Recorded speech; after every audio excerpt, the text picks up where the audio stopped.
Thank you. Second question, and Renee, you get this question first. And if elected, what would be your priorities for the Pittsford School District for the next school year? There are a few priorities that I have. The first one would be, in fact, full-day kindergarten. I'm a full believer behind it. This can only benefit our youngest learners to improve on their fine motor skills, their social skills, and academic abilities. Their curriculum would be based on learning through play, which is proven to be effective and important for cognitive growth. And it's important not to only get this started now for the current group, but for our future members of this community. I think it would make us a very competitive district with other districts in our area who are currently offering full-day kindergarten. We are one of the few who do not. It would definitely be beneficial for our district to offer it to keep us in that competitive state. I also feel that transparency is equally as important. I do believe that the community needs to know the process and the rationale behind decisions that are made by each of the board members. And in my experiences as an educator, I find that the most honest and clearest form of communication is the key to build trust as well as mutual support. Okay, thank you. Gary. Thank you. Well, I think, you have to focus, and you can only do a few things, and if you're lucky, you can do a few of those well. So there are three things that I think would form a focus of my first year. First, it would be to make sure that full-day kindergarten is a success. I'm going to assume that the budget will pass, and that it's being measured so that we can understand, that we are getting, in fact, the improvement that we expected from that investment. I'm certainly a supporter of learning through play. That's what our preschool is all about. But we have to know that we're doing the right thing for our children so that they are going to be where they need to be in the lower elementary grades.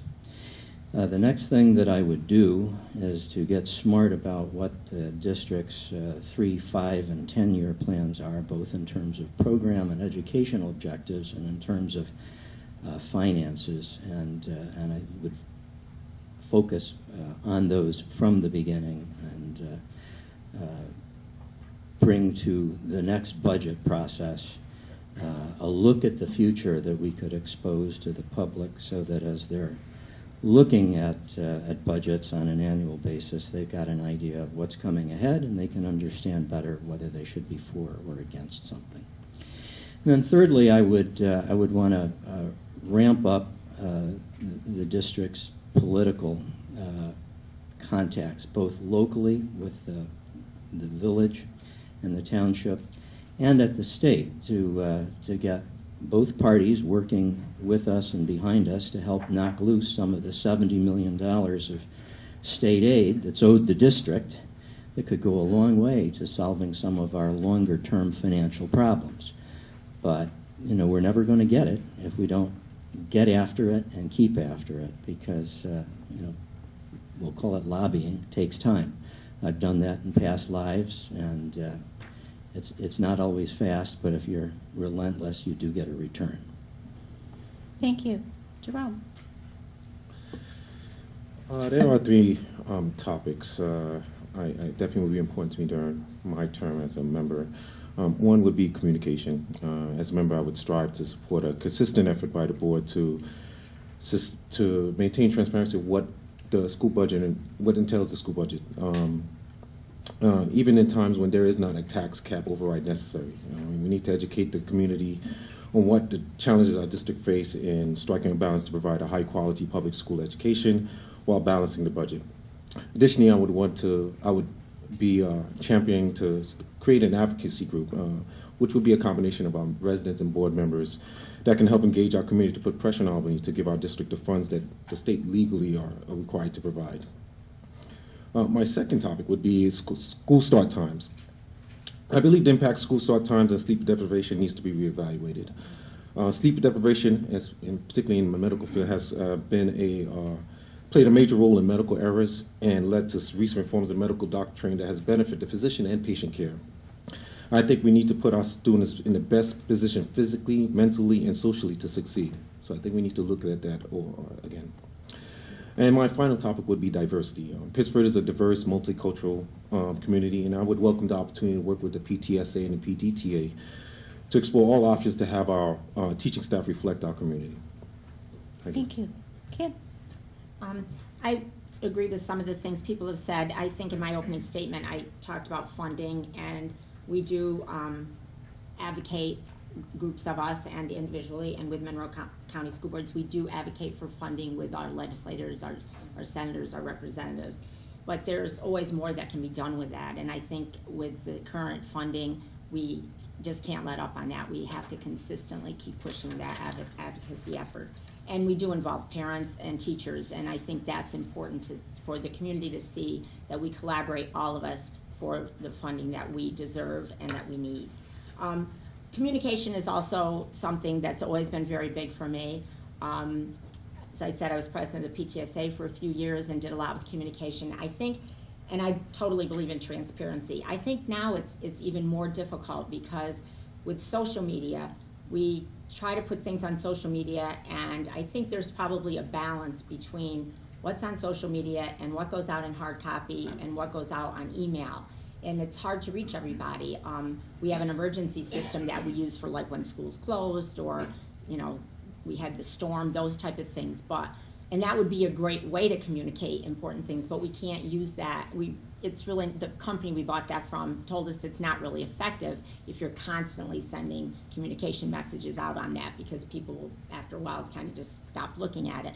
So I think I have been for a while thinking we should start a communications committee in our district, and I think that's something that, since social media has just gotten bigger and bigger, that's something we should even look at more. I also think that social and emotional health is very important. When I look at a lot of the issues that we have in the district, and I think so many students, there's so many pressures on students now, and bullying and suicide, all those things that are in the media every day, I feel like that we do a lot. We have a lot of programs in our schools that do talk about social and emotional issues that the children have and give them support, but I really feel that's something, as time has gone along, that we really need to put more effort in, more funding. So that's another thing.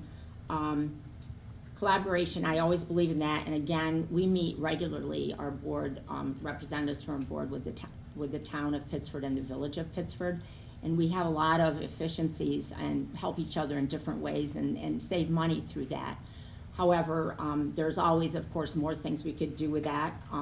Also, we have tried, the board, to this year and last year, to do some collaboration with the YMCA and with Nazareth College, actually, looking at our pool situation.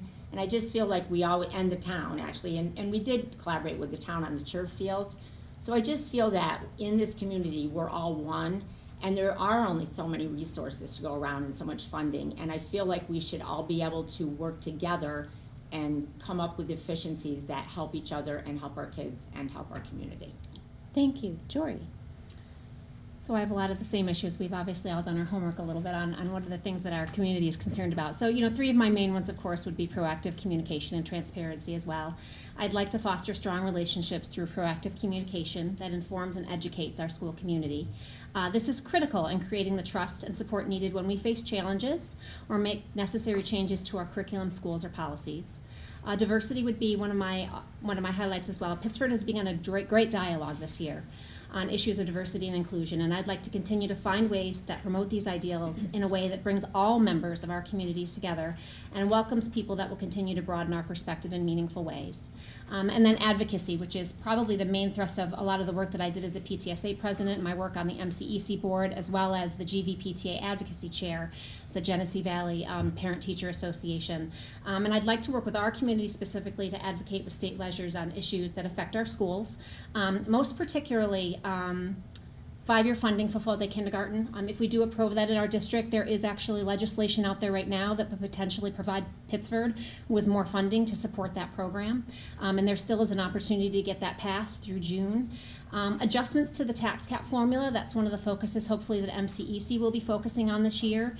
And recognizing that the tax cap is here to stay, I think our community should be lobbying for ways to make the burden on school districts a little bit more fair, because there is a bit of an an unfair playing field between municipalities and how their tax cap works and how the school district's tax cap works.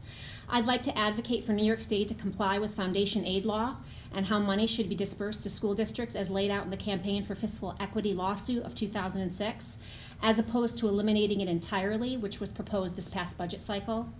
I'd like to see continued evaluation and adjustment to the Common Core standards, specifically at the primary level, so that they're more developmentally appropriate. And I'm not sure if you're all aware, but revisions to those standards came out yesterday.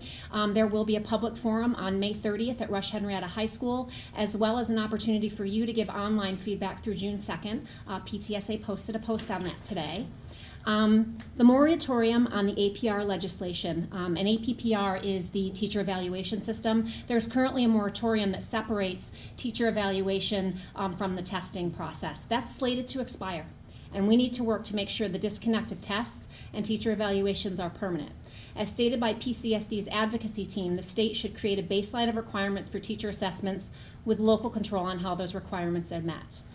Continued advocacy for evaluation adjustments to our state assessment practices, recognizing that the state will never disconnect assessments from evaluation of schools and student performances. Testing must be balanced against standards, curriculum, performance expectations, yet must also provide timely feedback that serves to improve instruction and perceived to improve learning rather than merely grade students and their teachers. And finally, a continued pushback on the charter school voucher movement, which has gained more traction at the state and national level, but will create an even greater funding issues for traditional public schools. Thank you. Ted? The advantage to going last is you get a lot of time to think. The disadvantage is everybody says everything. So my priorities would be first communication, and I agree, as it's been said, communication is paramount. We've certainly gotten a lot of feedback. The one thing I would add with communication is the importance that communication be two-way. Not just the district getting things out to the community, but hearing back from the community and the responsiveness. So that communication definitely needs to be two-way, and it has to be a continual process, a continual refining of that process. The next area that I would focus on is social and emotional health. That clearly is something that is incredibly important. It's something that unfortunately I see in my line of work at the fire department firsthand. Responding to incidents that happen out in the community, but knowing in the school district, from my experience also with the Pittsford Youth Services Board, those situations are real and ongoing in our district, and it's something that we have to keep at the forefront, and we need to continue to deal with real time. So that's something that we need to put resources toward on a continual basis. And the final thing, which has also been mentioned, the word sustainability. That's something that we have to continue to look at with budgeting and with fiscal responsibility going forward. Everything that we do today will impact tomorrow. All of our planning has to be not only worrying about today, next year, but the years down the road. We have to be responsible. I feel that we have been. I know that we will continue to be. As we looked at our budgeting process for this year, we were very responsible in not using excessive reserves going forward, because that would only exacerbate problems. And sustainability is something that is probably one of the most important things that we have to consider, because if we're going to maintain the high standards in Pittsford, we have to do so on a sustainable basis. It's something I really believe in. Thank you. Thank you. So the third question goes to Gary first, and it's, do you support the school district budget this year? If so, why? And if not, what would you have changed? Okay, so to review, do I support the school district budget? This year, why? This year, If why? you do, and if you don't, And if I don't, what would you I have change? changed? Can I answer it a little differently? Sure. I don't support the budget, but I'm going to vote for it, because I think that the way the process is configured, the alternatives that we're left with are even less attractive than the budget. I think that the way the budget was arrived at was a function of poor planning in last year's budget and probably prior year's budgets when the board borrowed from reserves to fund day-to-day operating expenses, which is a real no-no. Basically kick the can down the road with regard to dealing with either cuts or tax increases that exceed the tax cap. And then it's collided with the launch of finally a right-priced full-day kindergarten program. So, I believe that it's time to do full-day kindergarten. The district's been toying with that for more than a dozen years, and at some point you have to make a decision to go or no go. So I will support that. If I were to do things differently, that would have started years ago with board service and more forward-looking long-term planning and staging of expenses and making perhaps some difficult decisions about how we might do things differently so that we manage to the tax caps, which have probably been put in place for a reason, and as Jory said, are something we're going to have to live with until 2020, when maybe they'll be renewed or not. So that's kind of where I am. I will vote for it. I do not support the processes that led to it. I do not like some of the numbers in it, but I don't like the alternative. I don't want to see another one like it ever again either. Thank you. Jerome? Well, after reviewing all the release budget workshop documents, I do fully support the current proposed school budget and full-day kindergarten. However, as a board member, I am going to be dedicated to making sure we remain fiscally responsible without compromising the high quality of education we expect from our school district. So in total, I do support the budget. Thank you. Kim? I do support the budget. I feel that the budget that we proposed this year is fiscally responsible. I feel that we have looked at full-day kindergarten for several years, and our youngest learners deserve that, and they need it, and we have the data to prove it. So I think including full-day kindergarten was a really good thing to do this year. I also think it kept our current program strong, and all the activities that we have and the extracurricular things and the programs we have that add to a student's experience in school and strengthen it and just give them an all-around good education. We preserved all those. Actually, the budget is a year-round process, and it starts in the schools, and every single school principal looks at every line in their school, and then it comes to the district, where the district administrators and the board look at it, and we, the district planning team looks at the budget year-round and looks at things that may have to be cut or things that we're going to add and try to balance that. So then in the early fall, the board starts getting more involved, and we get the information, and we hold work sessions, and they're usually an hour before a regular board meeting, where we get the opportunity to ask questions, look at the budget in more detail, and ask tough questions of what can be added, why are we doing something this way, look at the funding, which is incredibly difficult right now. And I feel that the decisions that our board has made in the last couple of years, well, this is the 6th year of the tax cap, and we have been under it or at it the last 5 years, and I feel that our board has been fiscally responsible, and we just recently had the New York State Controller's audit, and we had a very clean audit. I think we might have been one of the few districts that were not cited for the use of our reserves. In fact, they said our reserves were great and we've been using them properly. We also have a bond rating of AA1, which is the highest bond rating that a school district can get, and it says that your fiscal situation is in good shape.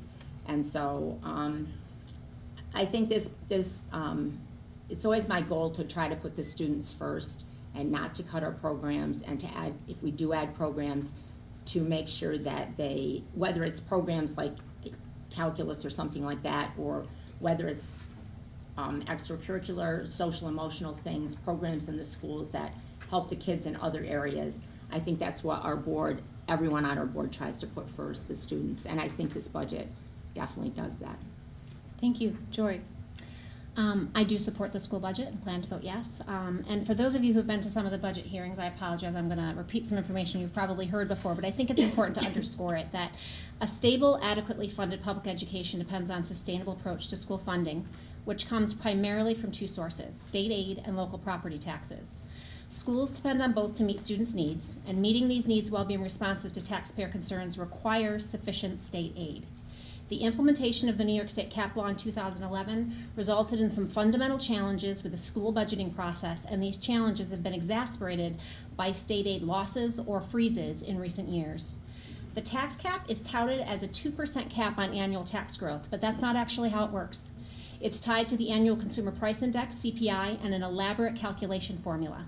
Every school district's tax cap is unique, and they often don't know until January of a given year what the potential tax cap for their district will be. To override a tax cap requires a 60% supermajority of its voters, a particular onus that school districts face, but that municipalities do not, because they can actually override it with a simple 60% vote of their board.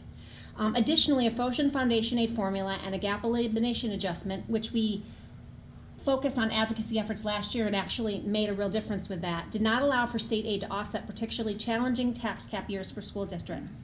These factors, combined with rising benefit costs, make budget planning incredibly challenging. Since the inception of the tax cap, Pittsford has done an excellent job of staying within the range and while preserving quality program for our children. Last year and this year were perfect examples, though, of how tough things can suddenly become with a wildly fluctuating tax cap and a completely unpredictable state aid process. School districts should be able to bring in new programming and deal with unexpected expenses without placing excessive tax burden on their communities. I think the last 2 years' process has been eye-opening for all of us, and I anticipate that the board will be focusing on how to educate our community on these challenges while working ahead of time to head off future tax cap overrides wherever possible while not relying excessively on surplus funds. Thank you. Ted? I do absolutely support the budget. I'm proud of it. I think our staff did an amazing job bringing out access. It's very student-focused. I'm happy that we did not hit the reserves excessively. We did not cut programs, and I'm extremely happy that we are adding full-day K. All of those things together is something that I'm very proud of, and I do wholeheartedly support the budget. Thank you. Thank you. Renee? You're right, Ted, it is hard. When you're the last one. You guys have pretty much said everything that I've been thinking. I do support the budget, and I will vote yes. I do understand why the spending has been such. But we've been very lucky as a district. None of our programs have been cut. Our education values still stand pretty high. And many of our important programs are still available to our students. It is unfortunate that it's been a perfect storm type of a year this year where we've had that lower state aid, the tax cap as well as the debt burden this district is facing. And going forward, I do think it is something that the board needs to do is to continue to look at other ways to raise revenue to help build up their, I hate to say, not a savings account, but to build up the reserve fund. It is very important to make sure that we have that extra money in reserve funds. Thank you. Okay, the next question, Jerome, you get this one first. What is one specific action you would recommend to the board to increase the role of parents in decision-making and promote parental involvement in schools? Can you repeat the question one more time? Sure, no problem. What is one specific action that you would recommend to the board to increase the role of parents in decision-making and promote parental involvement in schools? That's a good question. And as a parent myself, one thing, again, it's kind of almost piggybacks on what I talked about earlier about communication. I feel there should be probably more action by the board sometimes to get involved in the community, aside from our weekly or bi-monthly meetings, to engage the community. And as far as to engage the parents, there are different outlets such as social media and different, because every parent here is, particularly in Pittsburgh, most parents are working parents who are extremely busy. So we need to find ways to get in contact with them beyond the regular snail mail approach. Get the board being involved in the community, maybe sometime having certain events during the year where we can, you can engage with communities, maybe picnics or something along that line, a community engagement type of event, and also getting more involved in all type of media outlets, including social media, obviously still the original, your classic snail mail approach to get get in contact with the parents so you can get more feedback. And I think Ted mentioned that before, that it's critical that not only that, while I am advocating for the board to be more transparent and be more forthright and be more active, also we need to find ways to make it easier for the community to give us feedback and maybe bring ideas. Maybe I just mentioned about picnics or some type of public engagement event where the board can engage with the community outside of your classic boardroom setting. But that requires a dialogue, again, via snail mails, which means we have to exhaust all options to really develop a stronger connection with our community and our parents that's here. Thank you. Kim? Can you just repeat the question again? Sure. What is one specific action you would recommend to the board to increase the role of parents in decision-making and promote parental involvement in schools? It's interesting. In this district, the PTSA, most of the time is the vehicle that we use to put parents on committees, and that's pretty much how we've always done it. However, one thing that I've been thinking of over the past year, and part of it is because of some of the things that we've been talking about, the advocacy for funds and the situation with the tax cap and state aid and all those things that have kind of made the perfect storm this year. Years ago, we had a committee that was a budget review committee, and it was made up of parents and community members, people with kids in school, people with no kids, people whose kids had gone through the school. And they really met several times a year and just kept a finger on the budget. And it was the board talked to them, our administrators talked to them, they could ask questions. And maybe 10 years ago, we ended up, our superintendent ended up combining that because it was some of the same people on the district planning team and the budget review committee. And some part of me says that's great because our district planning team sets the strategic issues for our district, and they come to the board and they have a really good grasp on what's important in the district. So when we're looking for people to look at the budget and put down ideas of where we would look to cut or where we would look to add, I do think the district planning team is a good committee to do that. However, I feel there's enough things right now that are sort of bubbling to the surface that the possibility of having a budget review committee might be a good idea, and that would involve other people from the community that maybe don't have children, aren't as involved through the PTSA.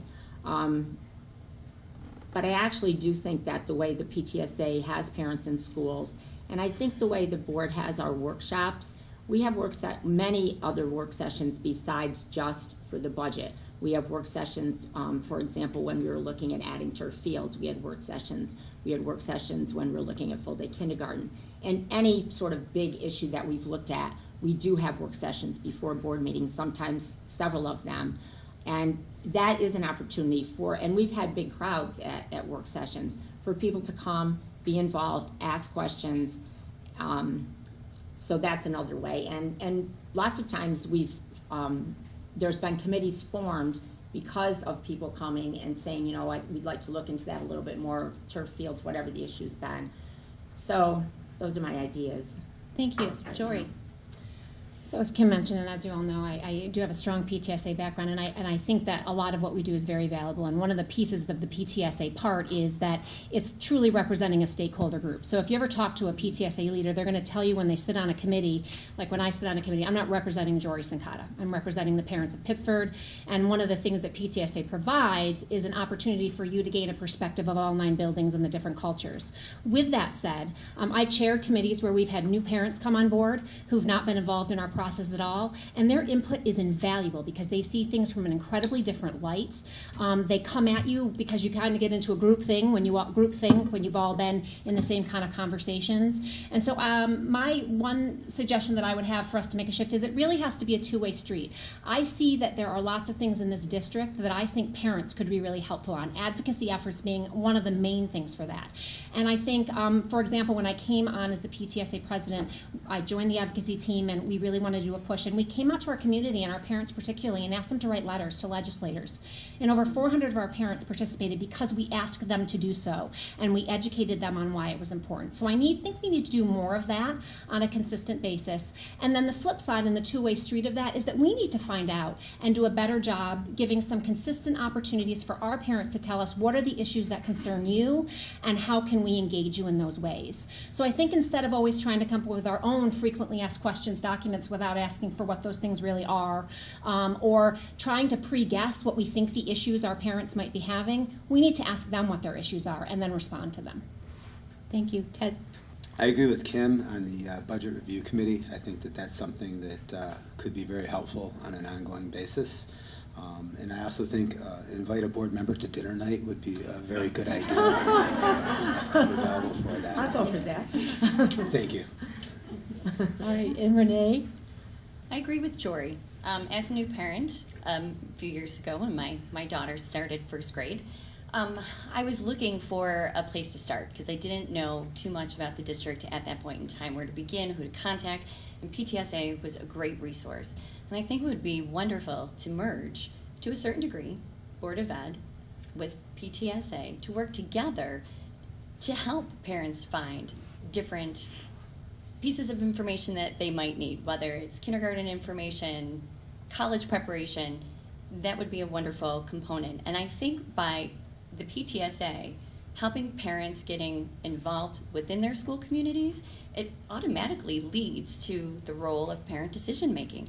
Parents are able to listen and hear what the PTSA has to offer. You serve as a liaison as well, and they give great advice. So in my opinion, the working sessions as well, I think if those were promoted a little more, that was one thing that I didn't see much of, and maybe I missed something, but I would love to have seen more work sessions be promoted so that way parents do have that ability to come and sit here and talk and share their concerns. So those would be the one main action I would go for. Okay, thank you. Yeah. Gary? Thank you. Well, in terms of parents' roles in decision-making, I think the first thing is we have to make sure that they have a voice. And, what does that mean? Well, it means establishing better listening posts. I mean, a little bit to Jory's point about, you can't guess what people are thinking. You have to learn what they are thinking. So there are a number of techniques the district currently uses, such as public hearings or whatever.